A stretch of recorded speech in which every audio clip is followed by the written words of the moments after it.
To dimensional product metric space आपको बता दिया गया था, टू डायमेंशनल में बता दिया गया था, टू डायमेंशनल के आगे करा रहे थे शायद हम मैक्सिमम वाला करा रहे थे ना मेरे ख्याल से, सुप्रीमम वाला। Two dimensional product metric space में M4 मैक्सिमम वाला था ना। Two dimensional product metric space में आपको बताया गया था कि x is equal to R square लेंगे, मैट्रिक डिफाइन करवाई गई थी। क्या कहा गया था आपसे, x is equal to R square, और जो मैट्रिक आपने डिफाइन की थी वो मैट्रिक डिफाइन करने का तरीका था d such that R square cross R square to R. कहा गया था तीन चीज़ें होनी चाहिए, x is equal to R square, d कहाँ से कहाँ तक है, और d को डिफाइन करने का तरीका d X Y is equal to d x की जगह x1 x2, y की जगह y1 y2। तब जा कर के आप कहते थे कि ये वैल्यू होगी मैक्सिमम ऑफ, इसको इससे सब्सट्रैक्ट करते थे तो mod of x1 minus y1, दूसरा mod of x2 minus y2। कहा गया था कि इसमें आपको मैक्सिमम वैल्यू को चूज़ करना होगा। क्लियर है यहाँ तक? ठीक है। इसका M4 बाकी रह गया था और कहते थे कि इसका M4 बहुत इम्पॉर्टेंट है। देखिए M4 triangular inequality, triangular inequality.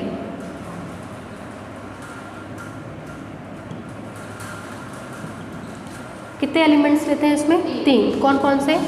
For every x is equal to x1 x2, y is equal to y1 y2 और z is equal to z1 z2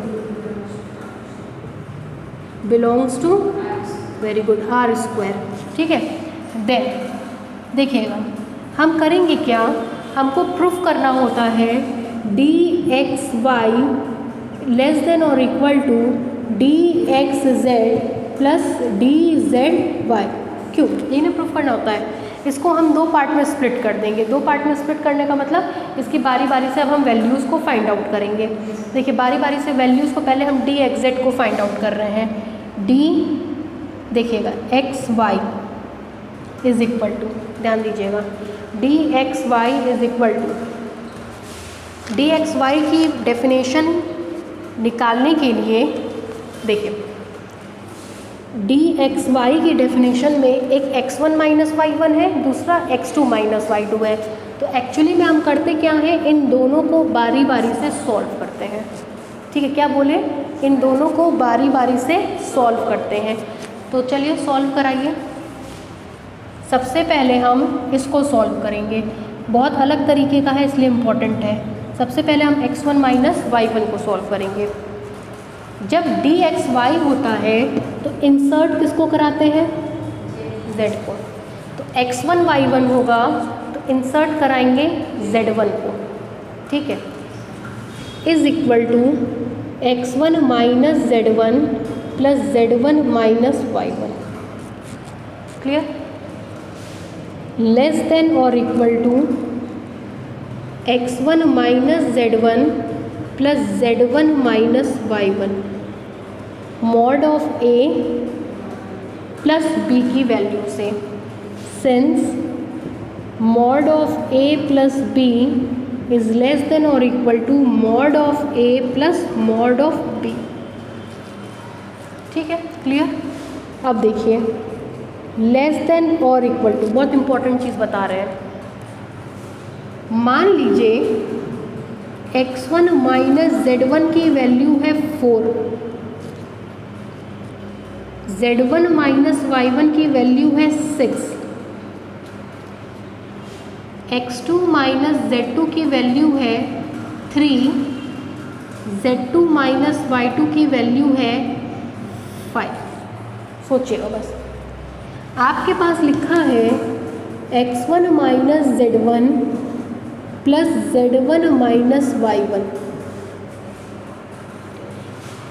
इसकी जगह हम लिख रहे हैं maximum of x1 minus z1 comma x2 minus z2। इसकी जगह ये पूरा लिखे हैं। कैसे लिखे हैं अब वो समझिएगा। x1 माइनस z1 की वैल्यू 4, और x1 माइनस z1 और x2 minus z2, x1 minus z1 और x2 माइनस z2 का मैक्सिमम लेना है। मतलब 4 और 3 का मैक्सिमम लेना है। कितना आएगा? 4 और 3 का मैक्सिमम 4। मैक्सिमम का मतलब जो बड़ा हो। 4 और 3 का मैक्सिमम लेंगे तो क्या आएगा? 4। बीच में क्या लग गया? 12। मान लीजिए x2 माइनस z2, अभी तो 3 था, 3 ना हो करके 8 हो जाए, तो फिर इन दोनों का मैक्सिमम लेंगे तो किसके बराबर आएगा? 8। उस कंडीशन में 8 आने पर ये चीज़ बड़ी हो जाएगी, है ना? तो क्या हुआ? ये एक्सप्रेशन या तो इतने से बराबर होगा या फिर बड़ा होगा। ठीक, बराबर होगा या फिर बड़ा होगा। ठीक सेम चीज़ यही इसके साथ। इसकी जगह हम लिख रहे हैं maximum of mod z1 minus y1 comma z2 minus y2। ठीक, z1 minus y1 comma z2 minus y2। z1 minus y1 की वैल्यू 6, z1 माइनस y1 और z2 माइनस y2 का मैक्सिमम लेंगे, 6 और 5 का मैक्सिमम 6। तो होगा क्या? इस केस में भी वैल्यू 6 और 6 आपस में बराबर। अगर हम इसकी जगह 10 ले लें, तब 4 और 10, 6 और 10 का मैक्सिमम लेने पे कितना आएगा? 10। तो 10 6 से क्या हो जाएगा? बड़ा। तो अगर हम ये चीज़ लिखते हैं तो या तो ये वैल्यू इस वैल्यू से बड़ी होगी या तो उसके बराबर होगी। अब यहाँ लिखवाइए, इसकी जगह हम लिख रहे हैं maximum of mod x1 minus z1 comma x2 minus z2। तो मैक्सिमम वाली वैल्यू या तो बड़ी हुई, मुंह ओपन है, या फिर बराबर हुई, प्लस इसकी जगह लिख रहे हैं maximum of z1 minus y1 comma z2 minus y2। फिर से वही चीज़ कि ये वाली चीज़ या तो बड़ी होगी इसलिए माउथ ओपन है, या फिर इसके बराबर होगी। लेस देन और इक्वल टू, इसकी वैल्यू है D x Z plus D Z Y. X Y था तो एक्स वाई, एक्स जेड है तो एक्स जेड, जेड वाई है तो जेड वाई। मतलब mod of x1 minus y1 की वैल्यू इतनी आ गई। ठीक, अब ठीक ये प्रोसीजर पूरा का पूरा हम x2 माइनस z2 के लिए करेंगे। पहले इतना उतार लीजिए।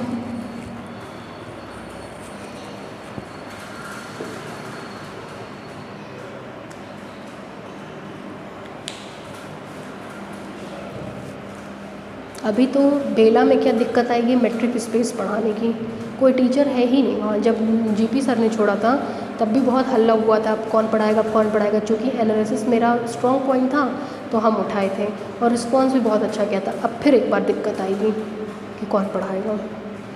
2 ही पेपर बहुत इंपॉर्टेंट है, एक मेट्रिक स्पेस, एक डिफरेंशियल ज्योमेट्री। बाकी तो उसमें कोई भी पेपर ऐसा है ही नहीं जो टफ हो। ऐसे समझिए इतनी बड़ी संस्था में कब तो पढ़ाएंगे, कब शुरू करेंगे। जो चीज़ आपके जुलाई में शुरू होती थी वो अक्टूबर तक तो वैसे ही चली गई। क्या कोर्स कंप्लीट होगा? जानती यूनिवर्सिटी वाले तो कंप्लीट करा लेंगे, पढ़ाते नहीं है ना, वो तो कंप्लीट करा ले जाएंगे। मेन दिक्कत इन्हीं संस्थाओं में आती है। देखिए क्या होता है जिसका जो भविष्य। कुछ चेंज हुआ है,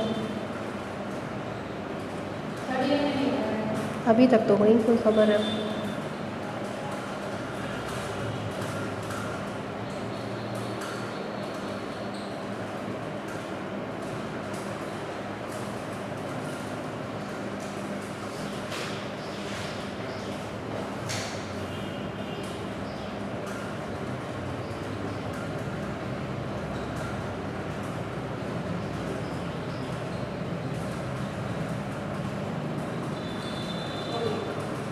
हो गया? नीचे से लिखिए सिमिलरली इसको डाल लीजिएगा इक्वेशन नंबर 1।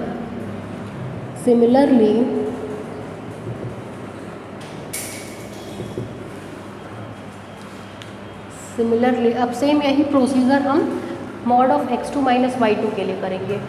तो मिलेगा mod of x2 minus y2, किसको इंसर्ट कराएंगे? 2 इंडेक्स है तो z2 को, लेस देन और equal to mod x2 minus z2 plus z2 minus y2। ठीक है, this implies mod x2 minus y2 less than, देखिएगा ये इक्वल टू होगा, है ना। बस हमने z2 जोड़ा है, z2 हटाया है तो इक्वल टू होगा। 4 is equal to 4 minus 2 plus 2, है ना। केवल तो अभी जोड़ा और घटाया ही है। फिर देखिए mod of a plus b is less than और equal to mod of a plus mod of b।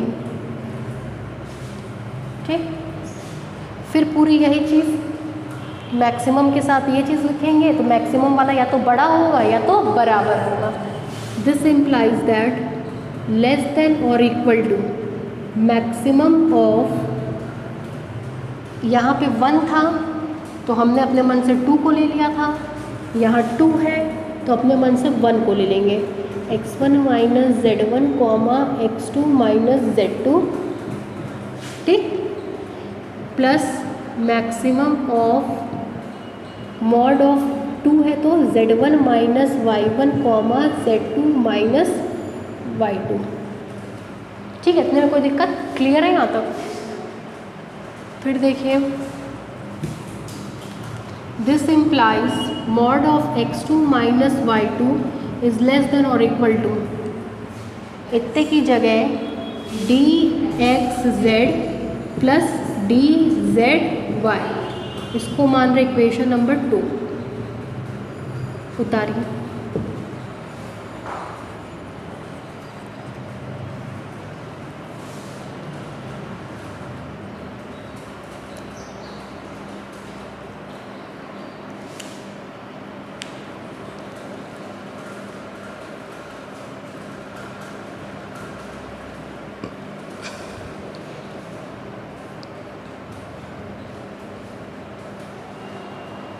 दूसरी सबसे बड़ी चीज़ ये है ना, सर्वोत्तम की टीम जो भी बेला में गई है, ऑनलाइन ऑफलाइन दोनों साथ में मैनेज कर ही नहीं पाएंगे, कभी नहीं कर पाएंगे, इतना टाइम दे ही नहीं पाएंगे। अगर हम अब 2 जगह पढ़ाने लगे तो हम टाइम दे पाएंगे?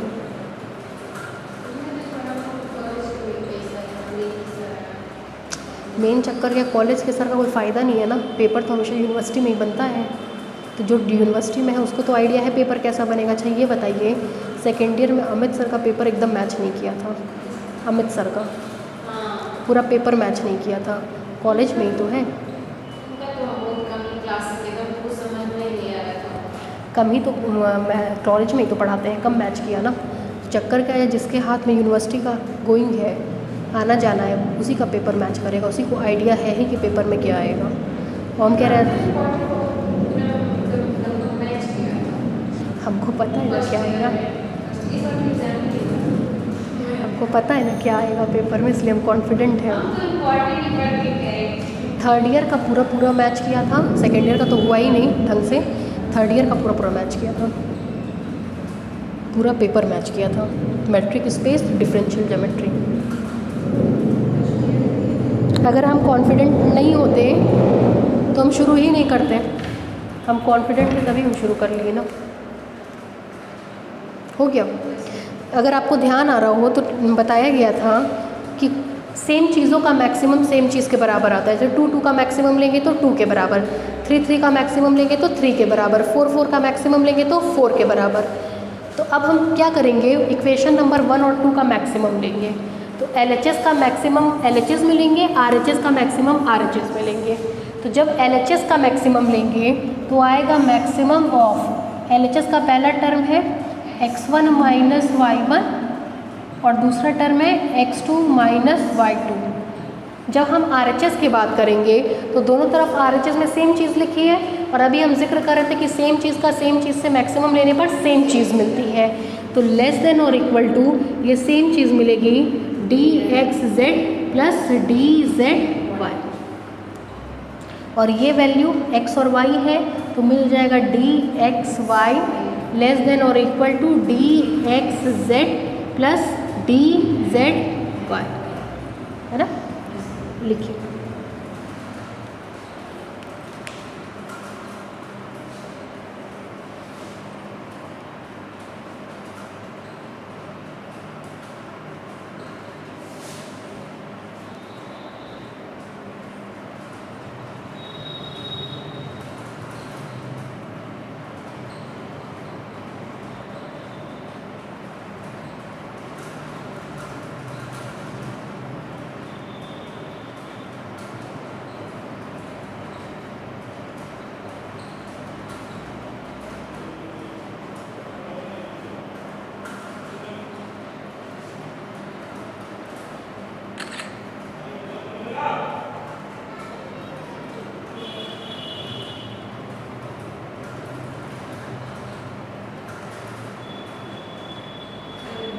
हो गया। नीचे से लिखिए hence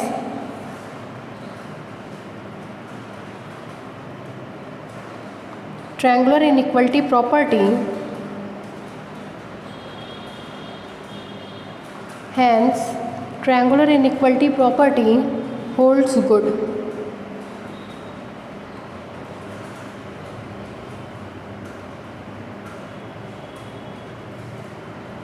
holds good.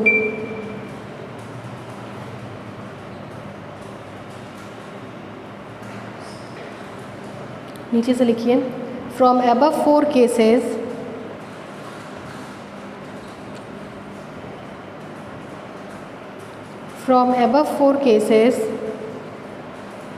it is clear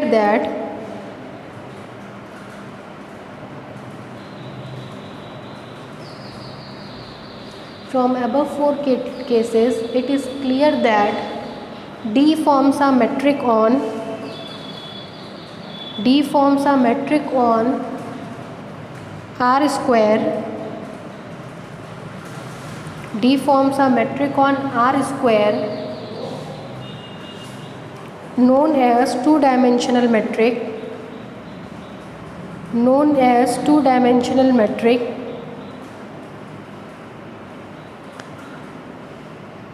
and the system R square comma D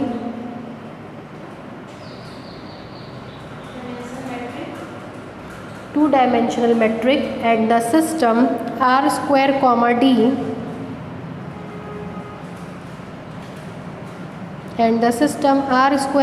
D is known as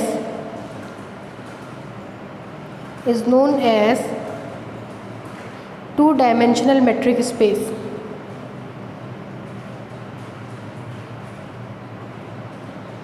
Two-dimensional metric space.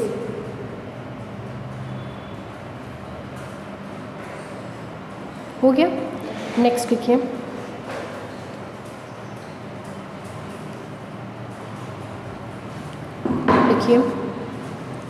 Late question let x is equal to r, then prove that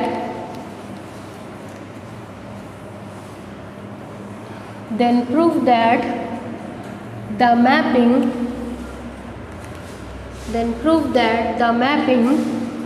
D such that R cross R to R, then prove that the mapping D such that R cross R to R, यहाँ लिखा है D such that R cross R to R defined by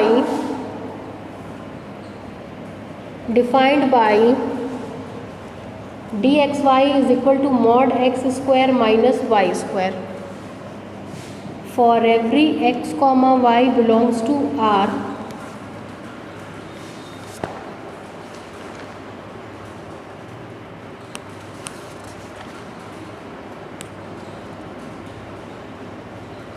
Forms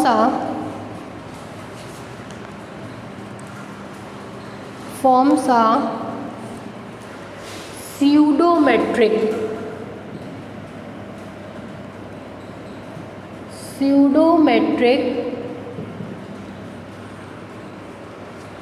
forms are pseudometric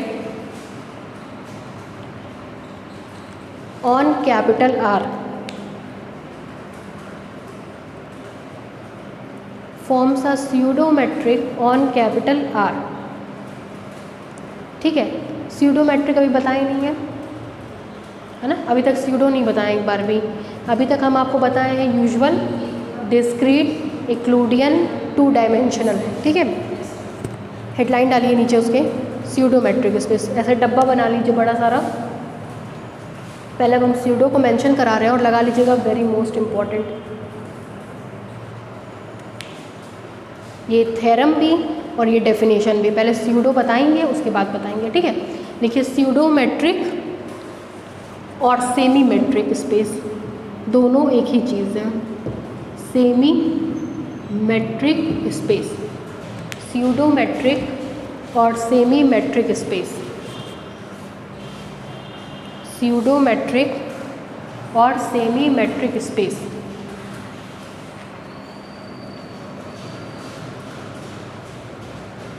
pseudometric और semi metric space. ठीक है, लेकिन ऐसा कि नाम से क्लियर है pseudo या सेमी। pseudo का मतलब होता है छल, मतलब हम आपको बोलें कि हम आपका पूरा कोर्स कंप्लीट करा देंगे, आप चिंता मत करिए, और एंड टाइम पे भाग जाए, तो हमने आपके साथ क्या कर दिया, छल कर दिया। उसी का मतलब होता है pseudo, मतलब बेवकूफ़ बनाना। ठीक है, और आगे लिखा है सेमी। सेमी का मतलब होता है आधा। बेवकूफ़ क्यों बनाया मैंने आपको, क्योंकि मैंने आधा कोर्स कंप्लीट कराया और आधे पे हम भाग गए। तो pseudo का मतलब होता है छल। छल इसलिए होता है क्योंकि वो पूरा मेट्रिक स्पेस नहीं होता है, बल्कि आधा मेट्रिक स्पेस होता है। आधा क्यों होता है, क्योंकि वो मेट्रिक स्पेस की सारी प्रॉपर्टी को नहीं सेटिस्फाई करता है, किसी आधे को आधा सेटिस्फाई करता है। अगर आपको पता हो, याद हो, तो पहली प्रॉपर्टी होती थी नॉन नेगेटिव कंडीशन, मतलब dxy ग्रेटर देन और इक्वल टू 0। तीसरी प्रॉपर्टी होती थी symmetric property, dxy is equal to dyx। चौथी होती थी triangular inequality, dxy less than और equal to dxz plus dzy। कौन बचा, नल कंडीशन। नल कंडीशन में आप कहते थे, ध्यान से देखिएगा, कि dxy अगर 0 के बराबर है तो x is equal to Y होगा, और दूसरा कहते थे कि अगर x is equal to Y है तो dxy भी किसके बराबर होगा, 0 के होगा, है ना। इसी को आप इफ़ एंड ओनली इफ के साथ लिखा करती थी। ये तो हमेशा सत्य होगी, ये नहीं होगी। मतलब इसने आधी को सेटिस्फाई किया, आधी को सेटिस्फाई नहीं किया, इसलिए इसको सेमी मैट्रिक कहते हैं। आधी को किया और आधे में आपको बेवकूफ़ बना के भाग गया, छल कर दिया, इसलिए इसको स्यूडो भी कहते हैं। याद कैसे करेंगे, स्यूडो में डी आ रहा है तो dxy is equal to 0 does not imply x is equal to y. Pseudo में क्या आ रहा है, d आ रहा है, तो शुरुआत कहाँ से करेंगे, d से। इम्प्लाई की जगह d, does not imply. Pseudo में d आ रहा है तो dxy is equal to 0 does not imply x is equal to y, और x is equal to y implies dxy is equal to 0। अगर हम ये सब प्रॉपर्टी इसमें दिखा दिए तो ये हमारा क्या बन जाएगा, स्यूडो मैट्रिक स्पेस। स्यूडो मतलब छल, छल मतलब पूरा करना था, पूरे नहीं आधा करके भाग गया, आधा करके भाग गया।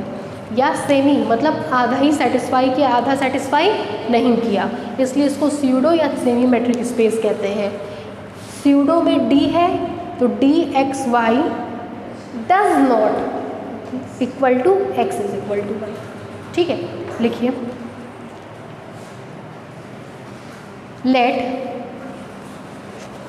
Capital X be a non empty set, let capital X be a non empty set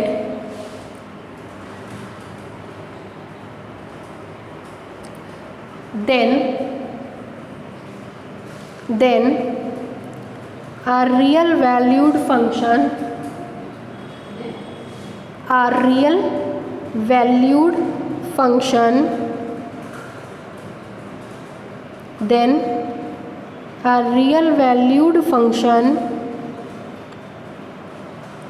d such that कहाँ से कहाँ तक होती है, x क्रॉस x से r, d such that x cross x से r is said to be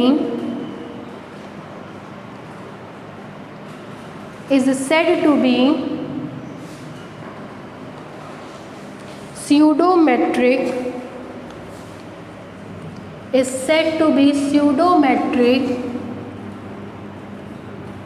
on capital X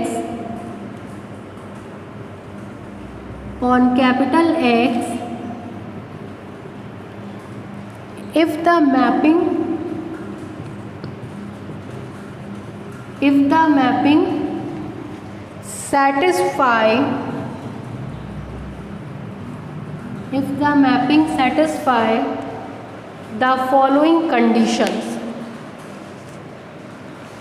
mapping satisfy the following conditions. लिखिए,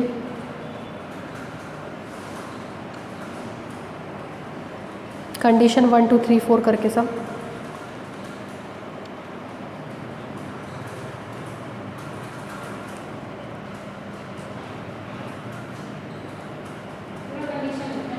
चारों।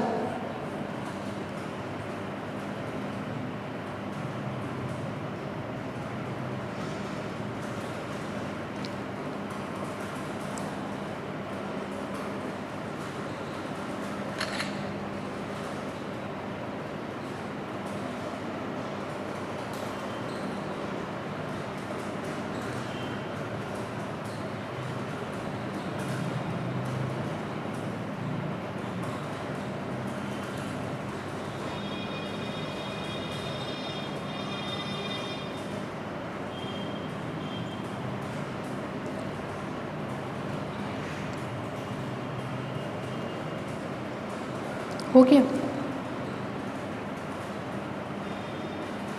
अब कल मेरे भी बच्चे एकदम परेशान हो गए, मैम हो सकता है कि बच्चे इधर उधर जाएं, लेकिन हम लोग को तो पढ़ना है। मतलब ये ऐसा तो नहीं ना कि मतलब हम लोग की पढ़ाई रह जाएगी, क्योंकि चक्कर क्या है, कोचिंग अब कहीं चलेगा भी तो बच्चे पढ़ेंगे कैसे। एक समय से चलना बहुत ज़रूरी है ना किसी भी चीज़ को। हम कह रहे हैं आप लोग इतना चिंता क्यों कर रहे हैं, हम यहाँ पढ़ाएं वहाँ पढ़ाएं, आपको उससे क्या मतलब है, हम पढ़ा रहे हैं ना, हम क्या इससे आप लोग क्यों डिस्टर्ब हो रहे हैं। कल 2 2 3 3 बच्चे कॉन्फ्रेंस पे एक दूसरे को लेकर के फ़ोन किए, भाई हम भी बिज़ी, हम कितनों का फ़ोन उठाएं। तो 3 3 बच्चे कॉन्फ्रेंस पे फ़ोन करके वही कि मैम चलेगा ना हम लोग का, तो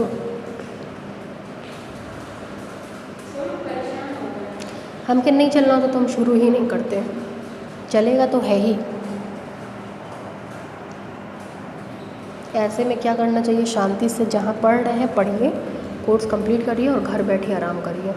कोर्स वही है, पढ़ाने वाले बस अलग अलग हैं। जहाँ समझ में आए पढ़ो और घर बैठो आराम करो, ज़्यादा दिमाग नहीं लड़ाना चाहिए भीड़ में।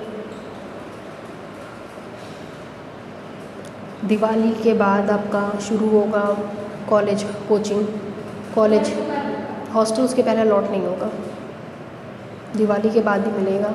जो बच्चे बाहर रहते हैं वो कहाँ तक कैसे पढ़ेंगे। और बाकी संस्थाएं, हम सर्वोत्तम है आज से शुरू हो रही है, सीधे उसने 15 दिन आगे बढ़ा दिया 27 से, कोई गारंटी है 27 से भी।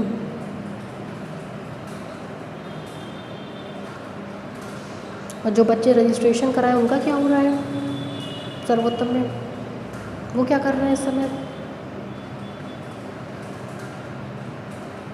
आपके फ्रेंड कराए थे ना सर्वोत्तम में, अब क्या हुआ है?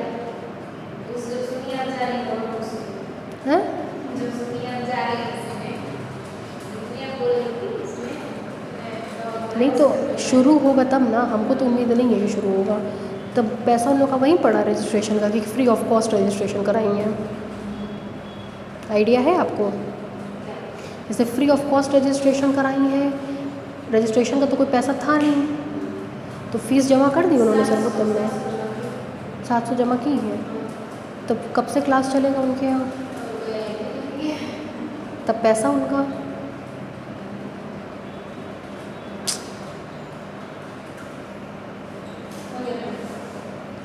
चलिए हो गया, नीचे से लिखिए।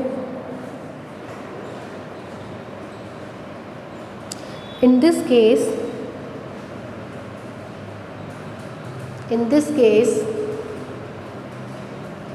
D is called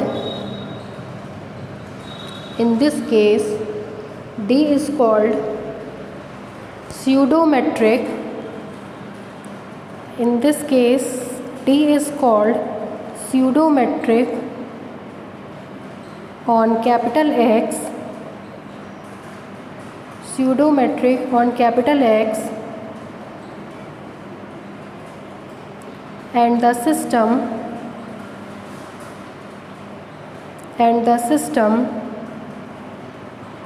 X comma D is called pseudometric space,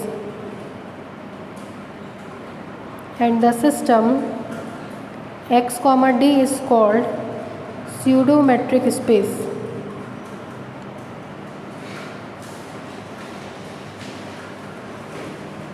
okay, अब हम उस क्वेश्चन पे वापस जा रहे हैं। ठीक है, जो क्वेश्चन मैंने आपको लिखवाया था, अब हम उस क्वेश्चन पे वापस जा रहे हैं। ठीक है, लिखिए, डालिए सॉल्यूशन। लिखिए, late a real valued mapping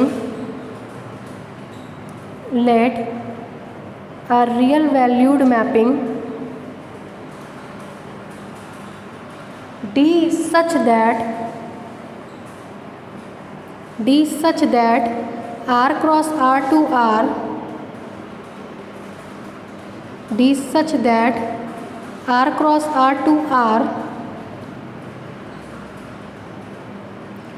defined on capital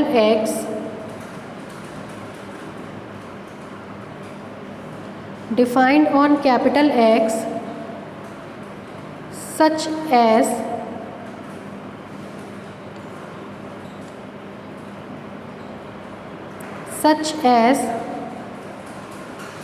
लिखिए dxy की परिभाषा, नीचे लिखा है ना dxy की ये परिभाषा, लिखिए।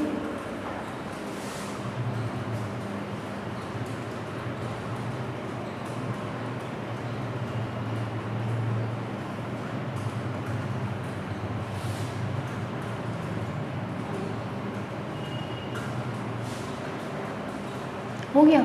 Then the properties are given below.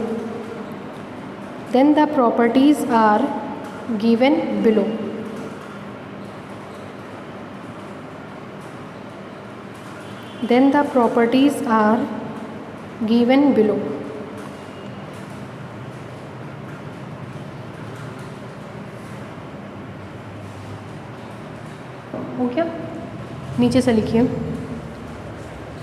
M1 non negative condition.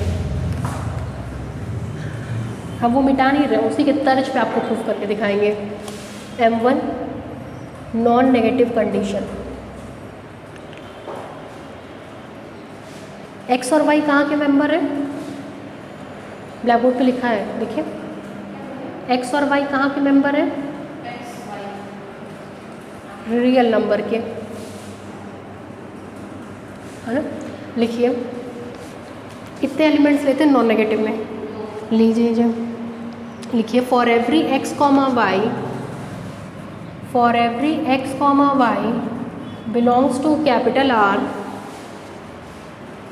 For every x comma y belongs to capital are,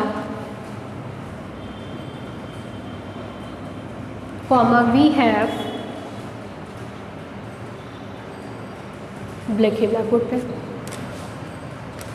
किसी भी रियल नंबर का वर्ग भी रियल नंबर होता है, किसी भी रियल नंबर का वर्ग भी रियल नंबर होता है।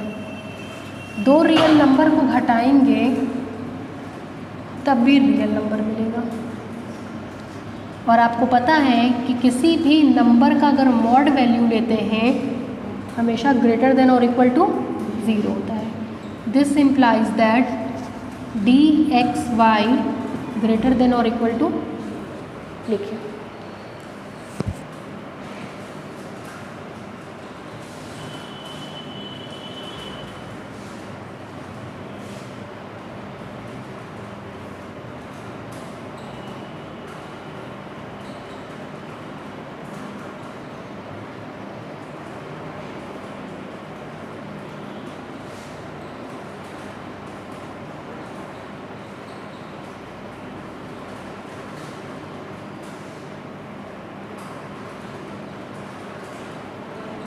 हो गया। दूसरा लिखिए M2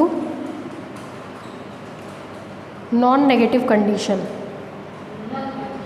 sorry null condition, M2 null condition, M2 null condition. यही हम मिटा रहे हैं, उसको हम मिटाएंगे नहीं अभी, है ना, इसीलिए लिखवाते चल रहे हैं साथ में। कितने एलिमेंट्स लेते हैं, लिखिए for every x, y belongs to R, for every x, y belongs to R, देखिएगा लेट, हम बताए थे आपको अपने मन से इसको ज़ीरो किया जाता है ना, let dxy is equal to 0। This implies mod x square minus Y square is equal to 0। This implies x square minus Y square is equal to 0। This implies x plus y x minus y is equal to 0। This implies x is equal to plus y x is equal to minus y. तो एक बार तो x y के बराबर है, लेकिन एक बार x y के बराबर नहीं है। जो इम्प्लाई करेगा does not imply x is equal to y. इसका क्या मतलब हुआ कि x प्लस माइनस वाई है, एक बार प्लस वाई के बराबर है, दूसरी बार माइनस वाई के, मतलब x वाई के बराबर नहीं है। तो इसको दो तरीके से लिखते हैं, कुछ लोग लिखते हैं x does not equal to y और कुछ लोग लिखते हैं does not imply x is equal to y. दोनों एक ही बात है कि x y, this implies x does not equal to y, मतलब ये दिखाता है कि x वाई के बराबर नहीं है और ये नहीं दिखाता है कि x वाई के बराबर है। दोनों को कहने का तरीका एक ही, दोनों मैथमेटिकल की अलग अलग भाषा है। तो कहीं ये लिखा हो तो भी परेशान मत होइए, ये लिखा हो तो भी परेशान मत होइए, सेम चीज़ है, ठीक है।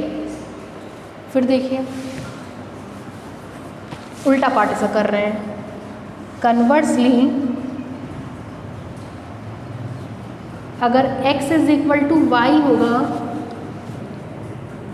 तो this implies that x square y square के बराबर होगा, ठीक है। दिस इम्प्लाइज, इधर भेज दीजिए, x square minus Y square 0 होगा। This implies mod of x square minus Y square भी 0 होगा। दिस इम्प्लाइज dxy भी क्या होगा,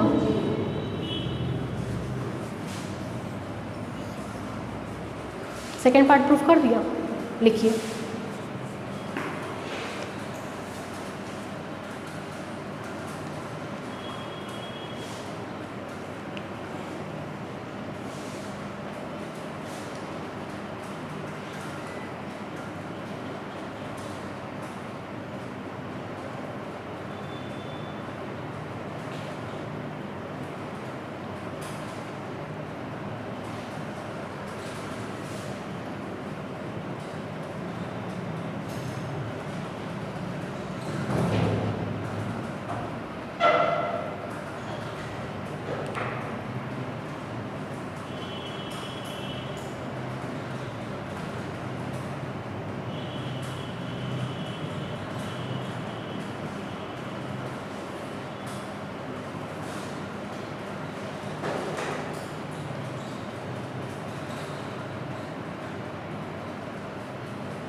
हो गया।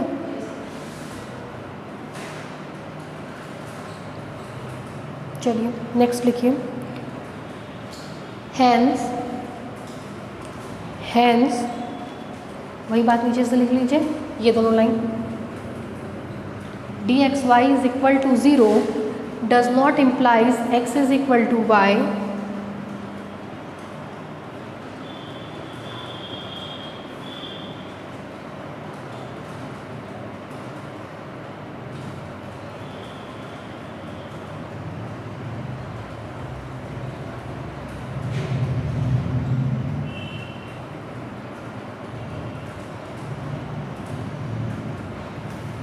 हो गया। M3 आप करके दिखाइए, सिमेट्रिक प्रॉपर्टी।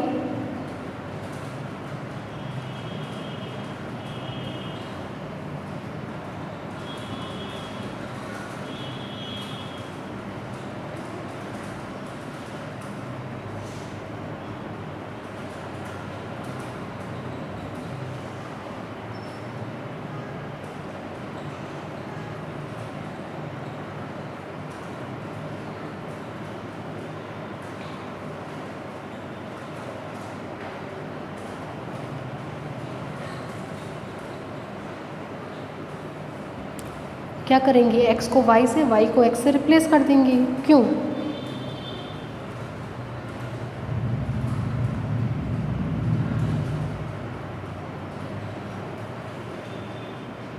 जहाँ x है वहाँ y कर दीजिए, जहाँ y है वहाँ x कर दीजिए।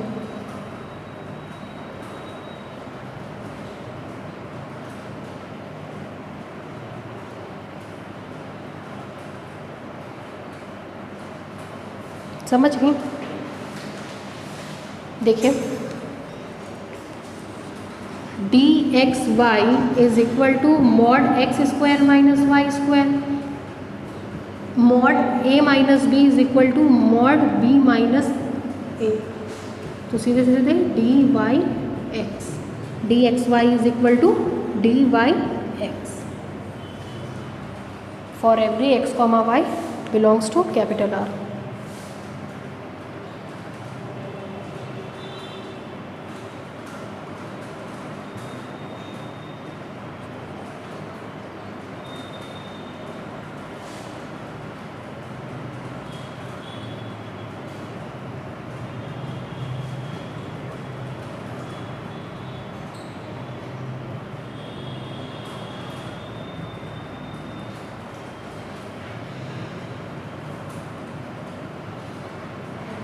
हो गया। नीचे से लिखिए, hence symmetric property is satisfied.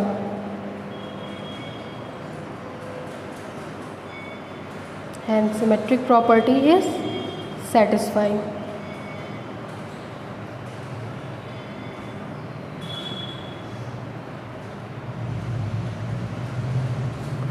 हो गया। नेक्स्ट लिखिए, triangular inequality property. Triangular inequality property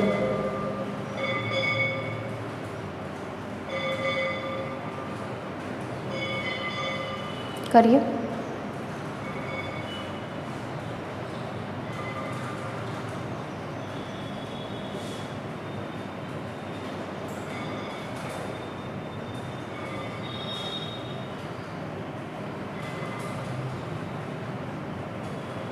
triangular inequality property, कितने एलिमेंट्स लेते हैं इसमें? कौन कौन से? x y z। M4 for every x comma y comma z belongs to R, let dxy की वैल्यू कितनी दे रखा है? Mod x square minus Y square.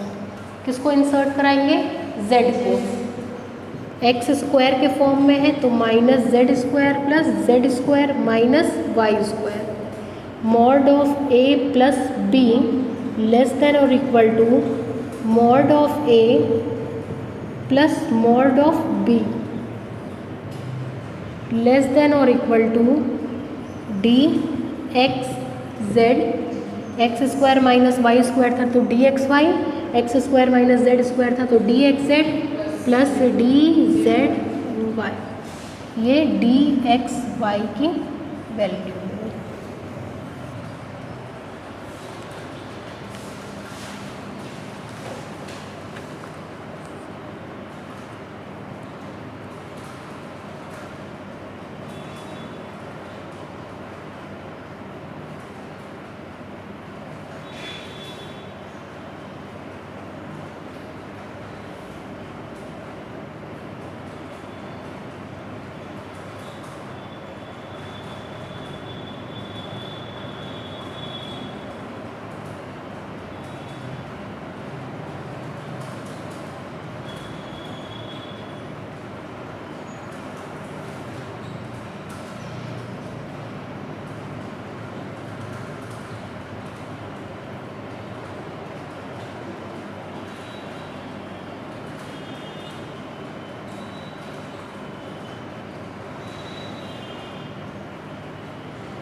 Okay, next के नीचे से लिखिए, hence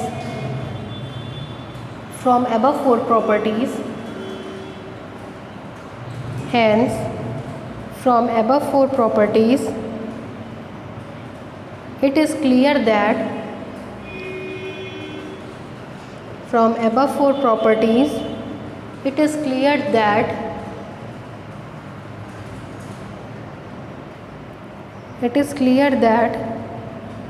D forms a pseudometric, it is clear that D forms a pseudometric and the system R comma D and the system R comma D is known as pseudometric space, and the system R comma D is known as pseudometric space.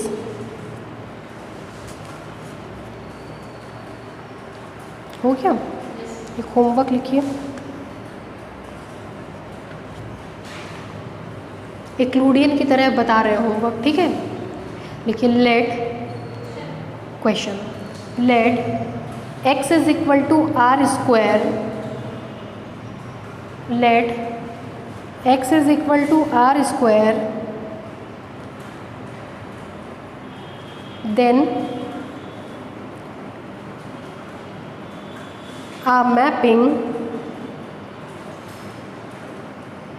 then a mapping D such that, then a mapping D such that R square cross R square to R square cross R square to R defined by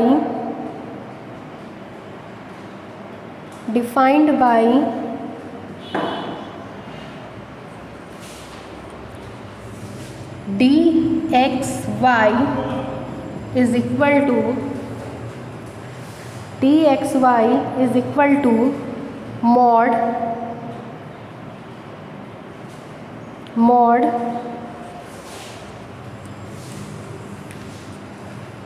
x1 minus y1 plus mod x2 minus y2, mod x1 minus y1 plus mod x2 minus y2 for every x is equal to x1 comma x2 comma y is equal to y1 comma y2 belongs to R square. For every x is equal to x1 comma x2, y is equal to y1 comma y2 belongs to R square, then prove that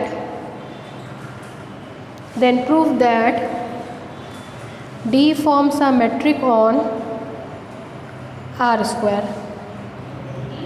D forms a metric on R square.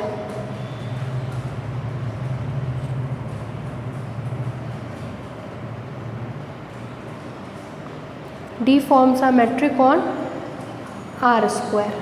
Clear? ये आपको करके लाना है। देखिए ये एक part अब हमारा ख़त्म हो गया, ठीक है। अब n डायमेंशनल पे हम पढ़ेंगे, लेकिन चूँकि आप जानती हैं mod a plus B less than और equal to mod of a plus mod of b, ठीक। यही चीज़ अगर n पावर के साथ आ जाए पे power 10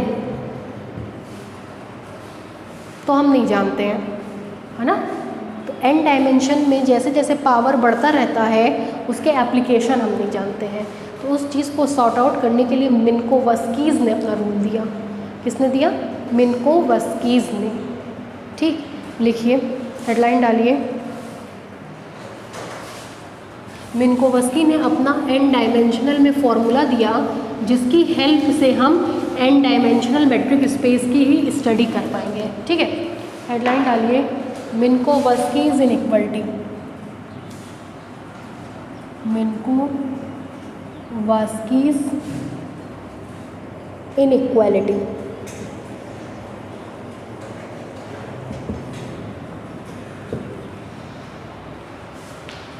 मिन्कोवस्कीज़ inequality.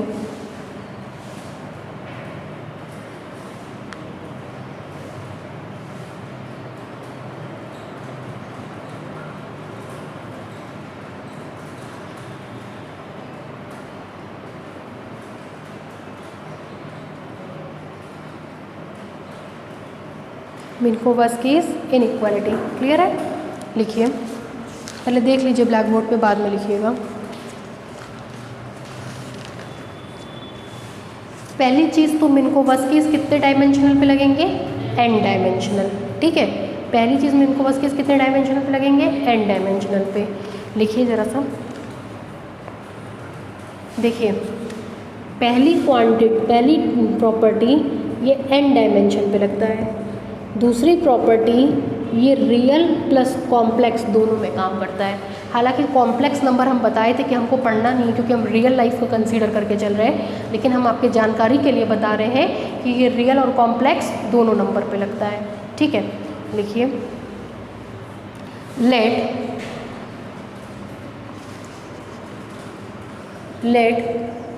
r to the power n, let r to the power n be the set of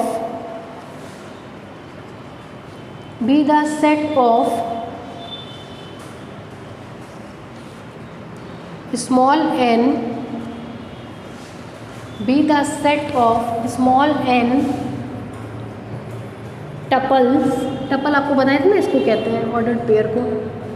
tuples of real and complex number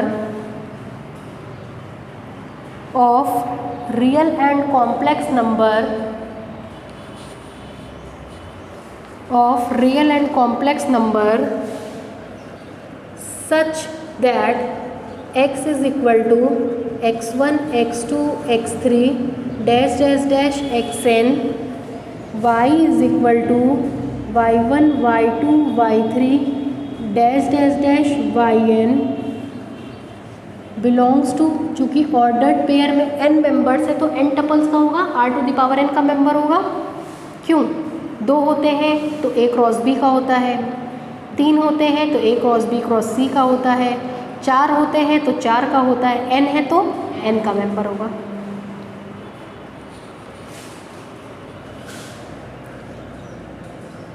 for all, जरा black board पे देखिएगा, सारे के सारे x और सारे के सारे y कहाँ पाए जाएंगे? R में, है ना, ये बताए थे ना। देखिएगा ब्लैक बोर्ड पे, देन पहली इनइक्वलिटी कहती है mod of X I plus Y I पे power P summation I is equal to 1 to infinite पे होल पावर 1 बाई पी। देखते रहिएगा, इज लेस देन और equal to summation I is equal to 1 to infinite mod of X I पे power P whole power 1 by P plus summation I is equal to 1 to infinite mod of Y I पे power P whole power 1 by P. ठीक। दूसरा Minkowski's ने बोला था कि summation I is equal to 1 to infinite mod X I plus Y I पे power P less than और equal to summation I is equal to 1 to infinite mod of X I पे power P plus summation I is equal to 1 to infinite mod of Y I पे power P, जहाँ P का मान 0 से 1 के बीच में होता है। ध्यान से देखिए, यहाँ पे कह रहा था p ग्रेटर देन और इक्वल टू 1 होगा। फॉर एग्जाम्पल समेशन का मतलब होता है जोड़ते जाएं, i का मान कहाँ से कहाँ तक, 1 से इनफाइनाइट तक छोड़ दीजिए, आप ऐसे लीजिए। अगर हम कहें x1 प्लस y1, p की जगह 2 लिख रहे हैं, p का मान 1 से बड़ा होना चाहिए, 1 से बड़ा मतलब 2। ठीक। समेशन है तो प्लस x2 प्लस y2 पे power 2 plus x3 plus y3 पे पावर 3 पे 2 पे होल पावर 1 बाई 2 हो तो क्या करेंगे। समेशन प्लस था, समेशन आ गया, हमने इनफाइनाइट की जगह केवल 3 तक लिया, p का मान 1 से बड़ा होना चाहिए तो हमने केवल 2 तक लिया, तो मिन्कोवस्कीज ने कहा वो इसमें कन्वर्ट हो जाएगा। इसमें कन्वर्ट हो जाएगा मतलब पहले सब मॉड में x1 वाले को जोड़ देंगे, प्लस के बाद फिर सारे y1 वाले को जोड़ देंगे, मतलब इसकी वैल्यू आएगी लेस देन और इक्वल टू, देखिएगा x1 का स्क्वायर प्लस x2 का स्क्वायर प्लस x3 का स्क्वायर पे होल 1 बाई 2। समेशन था, प्लस लगा दिया, 1 2 3, p की जगह 2, 1 अपॉन p की जगह 1 अपॉन 2। फिर सेम ऐसे किसके लिए लिखेंगे, y के लिए। तो ये मिन्कोवस्कीज का फॉर्मूला था जो उन्होंने दिया था। ठीक है, तो अब इसकी हेल्प से हम लोग डायरेक्टली फॉर्मूला यूज़ करके सारी चीज़ों को बहुत आसानी से सॉल्व कर डालेंगे। ठीक है, लिखिए अपना।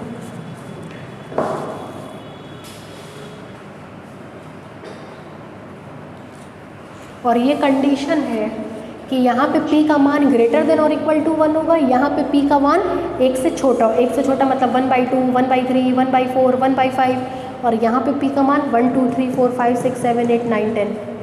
p का मान 1 से बड़ा होगा, यहाँ पे p का मान 1 से छोटा होगा। 0 से बड़ा होने का मतलब पॉजिटिव नंबर होगा। क्लियर है? कहाँ तक लिखा आपने? r है ना। देन ये दोनों पॉइंट उतार लीजिए, बहुत इंपॉर्टेंट है मिन्कोवस्कीज। अभी तक जितना कराए हैं उसमें से एक क्वेश्चन, मिन्कोवस्कीज से एक क्वेश्चन। फर्स्ट फॉर ऑल नहीं लिखी है अभी तक, लिखिए फॉर ऑल, देन ये दोनों।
ठीक है।